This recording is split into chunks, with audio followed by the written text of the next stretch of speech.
Still a bit chilly out there, isn't it? Come by the fire and get warm, and hear perhaps one of the shortest fairy tales ever written. It makes me laugh, for pride always goes before a fall. This is Boots Who Made the Princess Say That's a Story by Sir George W. Dasent.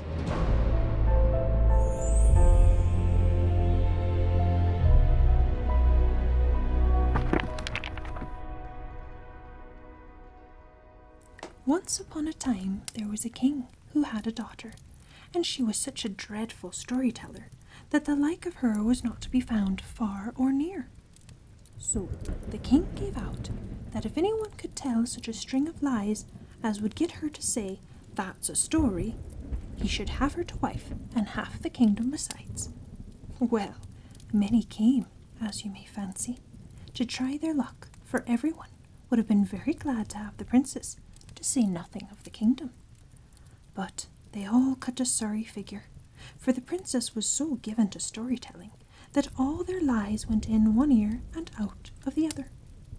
Among the rest came 3 brothers to try their luck, and the 2 elder went first, but they fared no better than those who had gone before them. Last of all, the 3rd, Boots, set off and found the princess in the farmyard. "Good morning," he said, "and thank you for nothing." "Good morning," said she, "and same to you." Then she went on.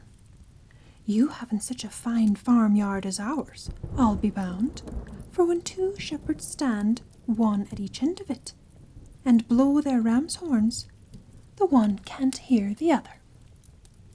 "Haven't we, though?" answered Boots. "Ours is far bigger. For when a calf starts to cross a field, it is a full-grown cow when it reaches the other end." "I dare say," said the princess.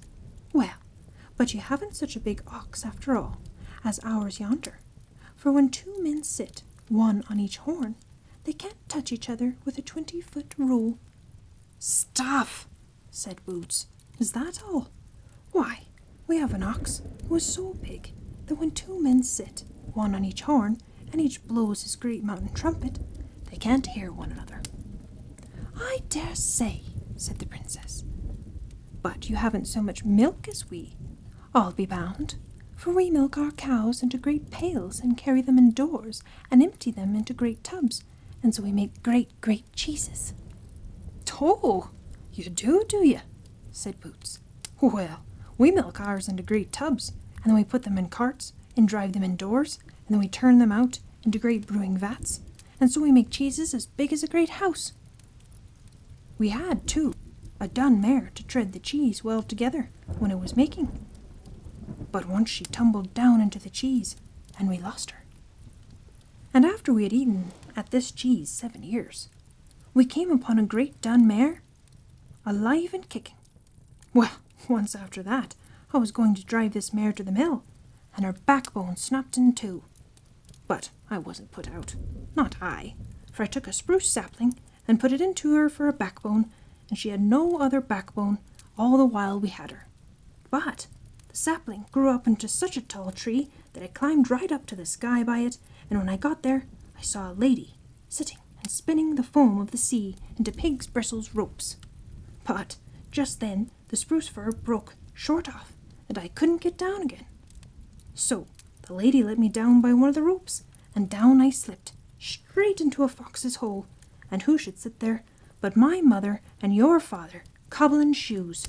And just as I stepped in, my mother gave your father such a box on the ear that it made his whiskers curl." "That's a story," said the princess. "My father never did any such thing in all his born days." So Boots got the princess to wife, and half the kingdom besides. Good night.